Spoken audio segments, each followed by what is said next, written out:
You're listening to the Cyberwire Network, powered by N2K.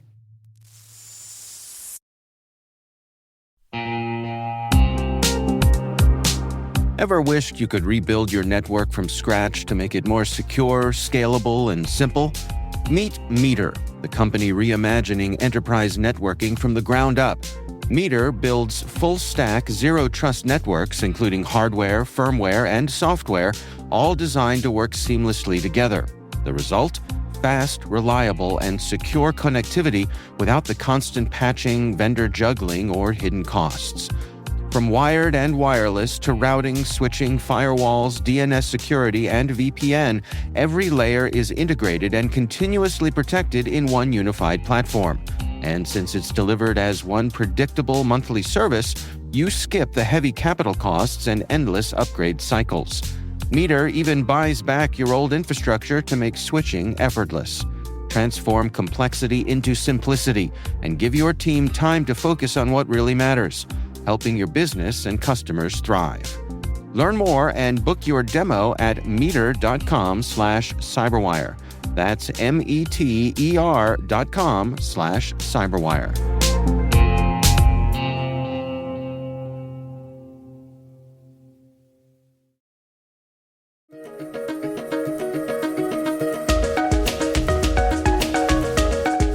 Hello, everyone, and welcome to the CyberWire's Research Saturday. I'm Dave Bittner, and this is our weekly conversation with researchers and analysts tracking down the threats and vulnerabilities, solving some of the hard problems, and protecting ourselves in a rapidly evolving cyberspace.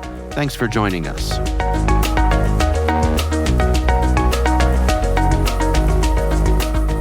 Yeah, so it's something that's an area of interest for our research team to kind of look at how AI is changing the business of software. And so we grabbed Claude Code as one example. We like them a lot. They're nice and easy to work with.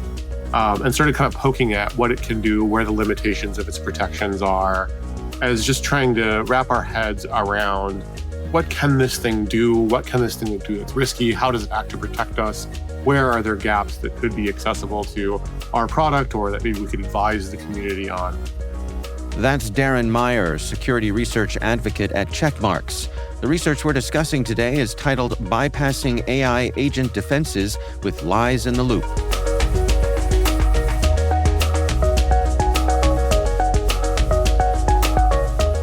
And we kind of discovered that there's some issues where they draw lines in places that people might not expect. And we wanted to make sure that people understood the risks that they're taking on when they adopt these things.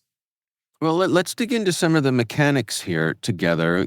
We talk about lies in the loop, but also humans in the loop. Can you contrast those things and why they matter? Yeah, absolutely. So one of the risks that you have with turning an AI agent loose in your environment, whether that's on your desktop or in your production environment, is that AIs are imperfect. They make mistakes, they hallucinate things, they might do something dangerous. So the community as a whole and the industry as a whole has kind of responded to this by saying, hey, in many cases, what we're going to do is in the loop of we assess data, we decide what's supposed to happen, and then we execute on that decision, we should put a human in that loop as a defense. So we'll propose a course of action. Maybe it's, hey, we want to run this database query. Hey, we want to run this local command on the machine where the agent runs. Hey, we want to access this service with these credentials. We're going to ask a human for permission so that the human has an opportunity to review what the AI agent is about to do and say, hey, that's not okay with me, or hey, that just seems totally safe, and make that decision and move forward. AIs are still bad at that, so we let the human do that. So that's kind of the defense, and it transfers the risk to the operator of the agent, right? The agent says, this isn't my responsibility, I'm asking you for permission. The lies in the loop kind of exploits that a little bit and says like, okay, that's great if the AI agent is giving you accurate information about what it's about to do. It turns out it's pretty easy to lie to these agents in a way that gets them to lie to the user for us as an attacker, so that you think you're saying yes to something safe when in fact you're saying yes to something malicious or dangerous. Can you walk us through an example here?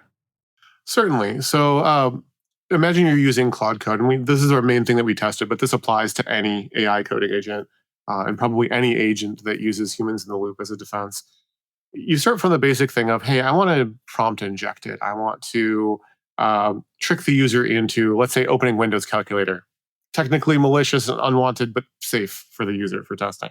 So we construct a prompt injection, say in a GitHub issue, and we know that Claude Code users often use the GitHub issues integration to go pull an issue and propose a fix for it. And Claude Code does that. It reads the GitHub issue. There's a prompt injection issue in there that says, hey, while you're constructing the test case, go ahead and run calc, right? And with no changes whatsoever, the human in the loop pops up and says, hey, I want to run some code. Here's the code I'm going to run. It is, git status and calc or something like that. If you read a little bit carefully, you go, wait, no, that's not what I wanted. That seems weird. I'm going to say no. So our first step to that then is to improve the prompt injection to say, well, okay, let's ask the AI to lie to you and say it's going to run something else. And it scrolls off the fact that it's going to run calc when you do this prompt injection. If you're not paying attention, you go, oh, the bottom part of this is a complete lie. We've told the AI to lie to you and say, I'm actually going to do these things. You scroll up a little bit and you say, oh, you're also going to run calc. No, I'm not going to let you do that. But we can kind of enhance this attack over and over again until we hide the actual malicious or problematic command that's going to execute in this wall of text that, to be honest, most developers are not going to read, right? They're going to scroll up. It all looks completely reasonable. And they click, yeah, go ahead. It seems fine. And then we're actually running the malicious code on their desktop. This actually tricked 100% of the developers we tried it on. And we told them that we were going to try to sneak something in. They still couldn't find it. Wow. I guess, is it just that we're all worn down by the EULAs that we click every day? That's part of it, right? Like we're trained to say yes to things, and these human in the loop prompts. If you're using Claude Code on a regular basis for this kind of work, you're saying yes to this thing a lot, right? So it kind of becomes muscle memory where you're just like, yeah, I glance at it quick. It doesn't seem crazy. I'm going to go ahead. Well, the research points out that these interactions aren't deterministic. How does this make lies in the loop harder to reproduce and also an attractive method for hackers? Yeah, I like that you pointed out both halves of that because it is kind of a two-edged sword. On the one hand, it makes our life a little bit more difficult from an attacker point of view because we can spend a lot of time crafting a GitHub issue, as an example, if that's our source of prompt injection. That's not obvious to a human reader. We do all kinds of testing. We say, hey, this works. And then our target developer goes and runs it, and it doesn't work that time. And Claude Code says, hey, you're about to run this thing. It's obviously malicious. And the developer's like, wait, what? No, there's a problem. I call their security team to get it involved, and I've wasted all of my work. Right? That's very frustrating for me as an attacker. These don't always work. I can't always get them to do exactly what I want. The flip side is if I'm cautious about how I hide my prompt injection and the instructions that I actually give in that prompt injection for how the AI agent could behave, I can do a very massive attack and attack many developers, hundreds of contributors, an entire organization. And I only need to succeed once. And so the fact that one developer had a weird prompt one time and they say yes and they go, wait, after I said yes to this, something weird happened. Hey, friend, can you try to reproduce this? It might work fine for them without any obvious malicious content whatsoever. And now you're in the boat of like, it's really hard to reproduce and prove something bad happened. Well, when you're looking at the current crop of agents that are out there, what makes one more vulnerable than the other? Are there design choices built into some or the other that make them more liable to fall victim to this, or are there prompts or terminal layouts or things like that? Terminal layouts is part of it. In theory, we're essentially spamming the user with stuff that looks okay, right? Or we're asking the AI to do it for us. So in theory, if a developer is suspicious of something and they go back and they scroll back as far as their terminal will let them and read really carefully and think about every line, they could catch this, right? And not get tricked. It's kind of like spotting a really good phishing email, right? You have a shot if you know what you're looking for. But the problem is terminal configurations are all over the place, especially for devs, right? I know when I'm writing code, my terminal is inside Visual Studio Code and it's maybe 10 lines high. and it's got maybe 1,000 lines of scroll back. And so if I did a big enough prompt like this, it would run out of buffer and you would never see what the malicious activity was unless you were keeping some kind of logs. Right. And the reality is like people aren't going to do that. So the smaller your terminal is, the easier this is to trick, the less likely you are to scroll back and read, the easier it is to trick. And I don't think it really matters much agent to agent in this case. I do think Claude Code's one of the best that I've seen in terms of it's very upfront when you start like, hey, prompt injections are a thing. Be careful about what you trust. It's very aggressive about, hey, if I'm going to run any local code or access any local files, I am going to ask your permission first. And we do think that there's things people could do on the AI agent side to make this a little harder, like warn about really long, I'm going to do many steps, or kind of be safer against prompt injection, those kinds of things. But there is no perfect solution that somebody like Anthropic could implement to completely prevent this. It's more that as an adopter of the tool, you have to be aware that you can be tricked. It's kind of like phishing in that way too, right? You can have some controls in place that help, but a good phishing email is probably going to get through those defenses and somebody's going to click on it, right? Somebody's going to be tired or in a rush, or it fits their circumstances just perfectly.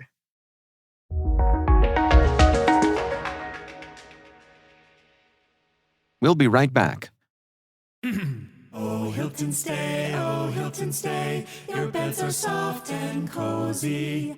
No lumpy couch, no stiff futon, no shower line at crack of dawn. Oh, Hilton stay, a holiday you're saving. When you want holiday comfort you can count on, it matters where you stay. This season, enjoy spacious, comfortable rooms and friendly service when you book with Hilton instead. Hilton for the stay. This episode is brought to you by Indeed. You're ready to move your business forward, but first, you need to find the right team. Start your search with Indeed-sponsored jobs. It can help you reach qualified candidates fast, ensuring your listing is the first one they see. According to Indeed data, sponsored jobs are 90% more likely to report a hire than non-sponsored jobs. See the results for yourself. Get a $75 sponsored job credit at Indeed.com/podcast. Terms and conditions apply.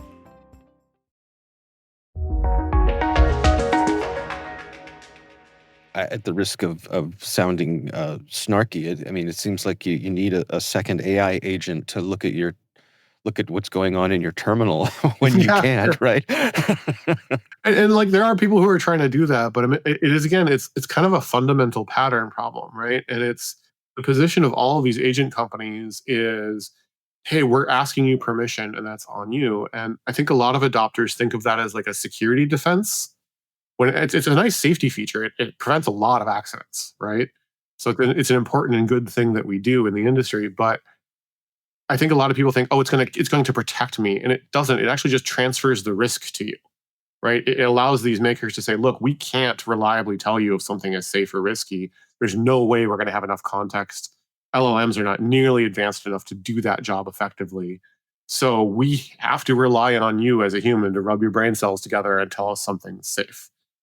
And so there's a mismatch between the safety that people expect and what they're actually getting from this human in the loop protection. And like the whole idea of lies in the loop is you're trusting your agent to tell you the truth about what it's supposed to do, and we can conscript it to lie on our behalf as attackers so that you give permission to do stuff you're not supposed to. And like the Anthropic and others are going to say, like, hey, that's not our problem. We asked you first. It's up to you to determine if it's safe. What are the stakes here? I mean, when you look at a successful execution of this, what's the range of damage that could follow? I mean, a skilled attacker could make this do anything that the user has rights to do. So in a mature, high security type organization, your risk can be relatively low because the developer doesn't have a lot of permissions. So I might be able to cause hassle. I might be able to get that developer's credentials for something, but those aren't super valuable because the developer doesn't have a lot of access, right? So it could potentially be like a foothold type scenario in a mature organization.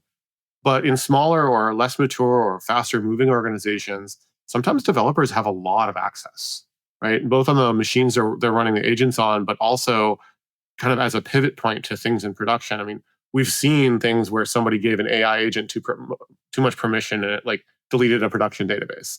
There are orgs where developers have that kind of access.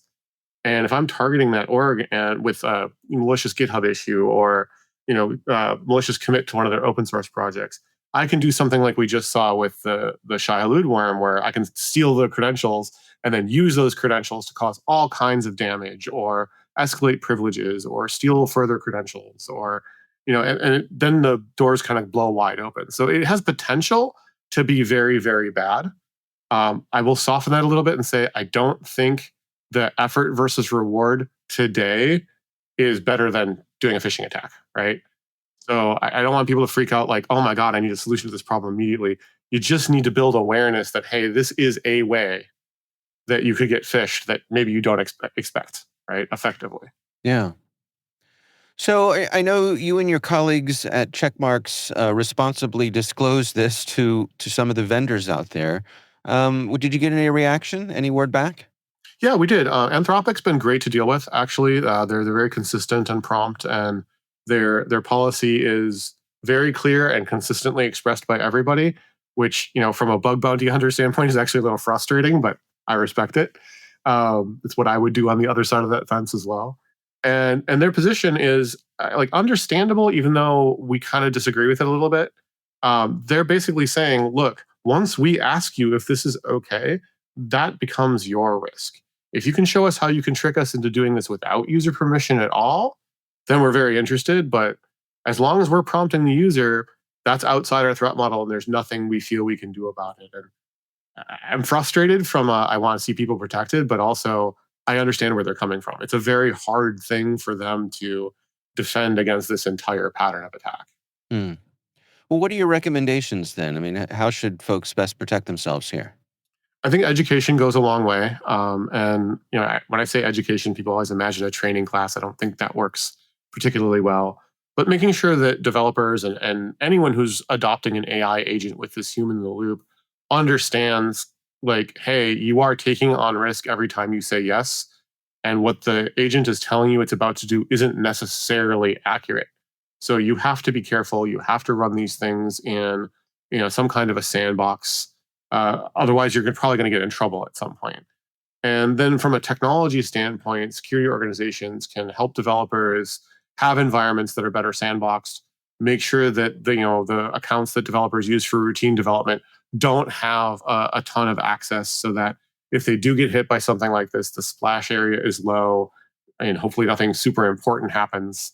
And like the usual security stuff, like make sure you have good endpoint detection and response and those kinds of things that limit the degree of malicious behavior I can do as an attacker.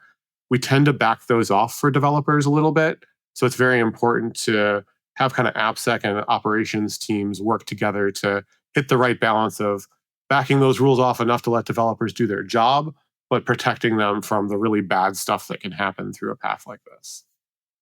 And I'm curious, for your own sort of personal take on this, what is your sense when it comes to developers who are making good use of these sorts of tools, the amount of skepticism that they're applying here? What is your sense with the folks you interact with? Yeah, I think they kind of fall into three categories from what I've seen. You have the kind of the true believers that are all in on AI and it's going to change the world, and I want it to do as much of my job as possible. You have the very, very skeptical on the other end who are like, man, I really don't want to use AI. I'm using it to the extent that my company makes me. I don't think it's a good idea. And I think you have a pretty good chunk in the middle that goes, look, I understand it's good at some things and bad at others. I'm in a hurry. If this helps me get my job done faster, great. The minute it doesn't, I'm going to, kick it in the teeth and move on to something else. And I think that's probably the bulk of developers is they're looking for like, hey, this will help me here, here, and here. And it's not good at this, this, and this, and I'm going to learn how to use this effectively for myself. In all three cases, even the folks that are skeptical, there tends to be a kind of fundamental misunderstanding of what the limits of AI are, which I'm not really surprised, right? Not everybody has time to be an AI expert. There's a lot of marketing claims out there of varying degrees of truth, like with any product. And so I think there's a little bit more, too much trust in what an AI can do and how accurate certain things are. Like even people who understand that AI can hallucinate don't understand how easily it can be tricked deliberately into doing dangerous things. And I think people like Anthropic who are making these tools do understand that deeply and are doing things to try to make it safe. But ultimately, people are taking on a lot more risk than they realize. When we showed this to developers, like every single one of them was surprised that they got caught up because we put it in front of a handful of developers and said, hey, we're going to try to trick you into running a calculator. And every single one of them, when we did the very long prompts that we kind of describe at the end of our blog on this topic, every single one of them missed that there was a calculator command in there. And they were looking for it. And like, you're not doing that as a developer. You're not spending your day looking for malicious code. You're working. So I think there's a high probability here to trick people because they're busy, because they have a degree of trust in the tool if they're adopting it. And because like even if they're a little bit skeptical of it, they're under a lot of time pressure and productivity pressure. They're going to tend to want to just say yes without necessarily carefully reading it. And let's be honest, like if I have to read in detail 300 lines of script every time that my AI wants to do something for me, am I really saving time anymore? Right? So we're kind of exploiting the idea that the whole point of the AI is to be productive. So people are going to be primed to skim rather than read carefully. And we can really exploit that. I can't help wondering too, and this is, perhaps revealing my own biases here, that it strikes me that particularly for old timers, for whom the deterministic nature of computers is one of the things we love about them, right? This sort of turns that on its head. The idea that, for a computer, 1 + 1 always equals 2. And now we're in this world through LLMs where we have to be mindful that not only can they be incorrect, but they could be prompted to actually deceive you. It just goes against our learned impulses about how these things behave. Am I at all on track there, you think, Darren? I think you're absolutely correct. I mean, we're relearning this. Like we're relearning what interacting with a computer needs to mean when AI is involved. And that has like general security impacts as well. Like almost all the security controls we're used to putting in place on the technical side of those controls is the assumption that like, hey, if I see this pattern, it's good or bad, or I can make some kind of heuristic guess about how likely this is to be risky because it's predictable. And now you have a thing where, hey, this attack doesn't even work every single time, doesn't produce the same output every single time. It doesn't produce predictable output in normal, acceptable use. How on earth can I establish from a tooling standpoint, how can I put a control in that looks at what an AI is doing and makes a good or bad determination? And you kind of prompted like earlier, like, well, it'll be another AI agent that does that. And that's kind of where we're headed. Not sure if that's a good thing or not, but it's definitely where we're headed. It's turtles all the way down. It is.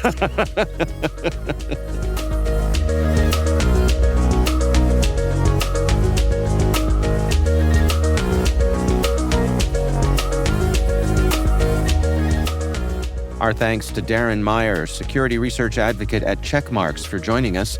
The research is titled Bypassing AI Agent Defenses with Lies in the Loop. We'll have a link in the show notes. And that's Research Saturday, brought to you by N2K Cyberwire.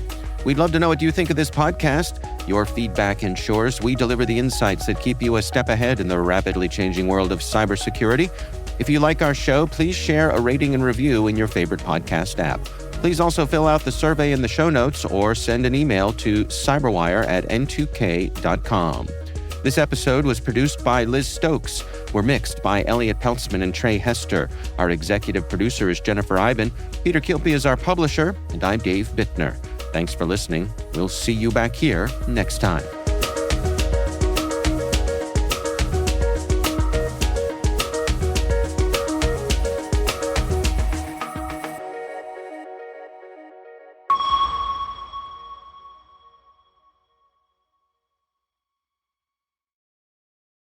This episode is brought to you by Marqeta. When it comes to your payments provider, you can't afford to compromise. Marqeta's modern payment solutions flex with your business without the trade-offs. Stable and agile, secure and innovative, scalable and configurable. If they say you can't have it all, don't believe them. Your business demands more. Choose a payments provider that delivers more. Choose Marqeta. Visit marqeta.com/Spotify to learn more.